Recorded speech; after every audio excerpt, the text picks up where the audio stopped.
শুভ দুপুর বন্ধুরা, তোমরা সবাই কেমন আছো? আশা করি ভালো আছো। আবারও চলে আসলাম আমার ক্লাউড কিচেনের ভিডিও নিয়ে। আজকে আমার জাস্ট মাত্র অর্ডার আসলো। আগেও অর্ডার এসেছিলো, সেটা ভিডিও করতে পারিনি। তো এখন অর্ডার এসছে যেটা, সেটাই তোমাদের সাথে শেয়ার করছি। দেখো, একটা মিনি ভেজ থালির অর্ডার এসছে, আর একটা হচ্ছে তোমার কাতলা ফিশ থালির অর্ডার এসছে। এটাও মিনি কাতলা ফিশ থালি।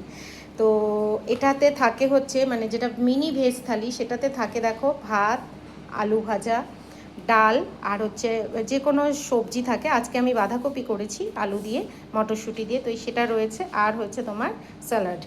আর এটা হচ্ছে তোমার মিনি কাতলা ফিশ থালি, যেটাতে থাকবে হচ্ছে ভাত, আলু ভাজা, ডাল, আর একটা মাছ আর আলু থাকবে, আর স্যালাড থাকবে সাথে। তো এই হচ্ছে থালি। তো তোমাদের আগেও আমি ভিডিওতে বলেছি যে আমার এখানে অর্ডার করতে গেলে তোমরা জোম্যাটো থেকে অর্ডার করতে পারো। জোম্যাটো নানিঘর বলে সার্চ করলে তোমরা আমার কিচেনের রেসিপি, মানে মেনু সব দেখতে পারবে। সেই মেনু অনুযায়ী তোমরা কিন্তু বুক করতে পারো, ঠিক আছে? আমার কিচেন খোলা থাকে হচ্ছে সকাল 11টা থেকে রাত 11টা অবধি। আমার এলাকায় মানে টালিগঞ্জ থেকে, গড়িয়া থেকে, নাকতলা থেকে যারা থাকো, তোমরা কিন্তু অবশ্যই জোম্যাটো থেকে বুক করে খাবার খেতে পারো, বাড়ির হাতের তৈরি রান্না। আর যারা ধরো পার্সোনালি অর্ডার দিয়ে খেতে চাও, তারা আমার স্ক্রিনে নাম্বার দেওয়া থাকবে, সেই নাম্বারে বুকিং করতে পারো, মানে হোয়াটসঅ্যাপ করতে পারো। আমি মেনু পাঠিয়ে দেবো, তোমরা সেইভাবে অর্ডার দিয়েও কিন্তু খেতে পারো। তোমরা কোনো অফিসে যদি চাকরি করো, সেক্ষেত্রে তোমরা অফিসেও কিন্তু অর্ডার দিতে পারো, সেই ব্যবস্থাও কিন্তু আছে।